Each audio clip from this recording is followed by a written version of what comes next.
Sandra. I'm 73 years old and I'm a vegan and an animal rights activist.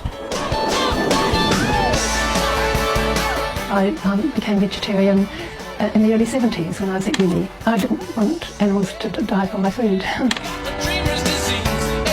I grew up in Auckland. I didn't realise that cows had to be made pregnant to give us milk. I more or less went vegan straight away after that. Sandra's beliefs are far from unique, but the way she expresses them might be. One day I was driving in rural Waikato and I saw a truck of sheep that had pulled over to the side of the road. And then I just had the thought of singing to them.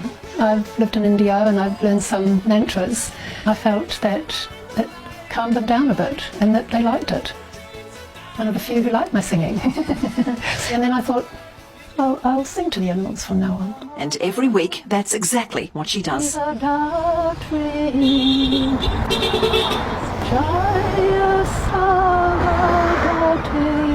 Sandra's part of a worldwide movement called SAVE, offering comfort to animals at the end of their journey, bearing witness to a process most of us never think about.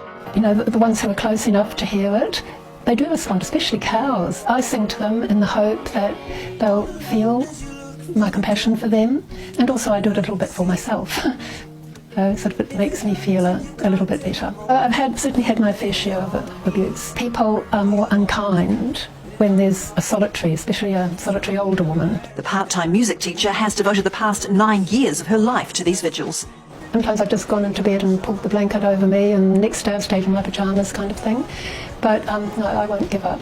It's really hard to be a witness, but it is a beautiful thing to do. I believe that all animals' lives matter. And whether it's the singing or something else,